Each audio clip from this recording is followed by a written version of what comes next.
అనగనగా ఒకానొక సమయంలో తెనాలి గ్రామంలో రామకృష్ణ అనే యువకుడు ఉండేవాడు.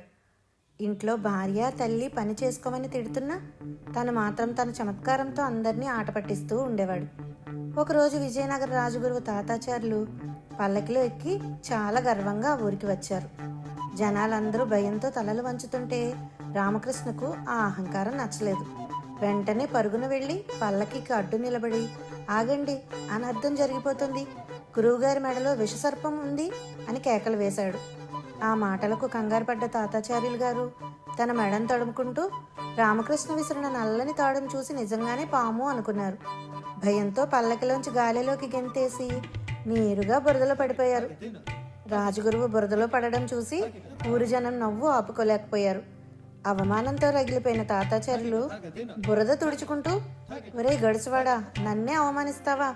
నీకు అంత తెలివి ఉంటే విజయనగరానికి రా, అక్కడ నీ ప్రజ్ఞ నిరూపించుకోకపోతే నీ తల తీయిస్తా అని భయంకరమైన సవాల్ విసిరారు. రామకృష్ణ ఆ సవాల్ను నవ్వుతూ స్వీకరించాడు. కానీ రాజగురువుని ఎదిరించాలంటే కేవలం మాటలు గడుస్తనం సరిపోవని అతనికి అర్థమైంది. మరి ఆ ప్రాణ సంకటమైన సవాల్ను గెలవడానికి రామకృష్ణ తన ప్రయాణాన్ని ఎలా మొదలుపెట్టారో వచ్చే భాగంలో చూద్దాం.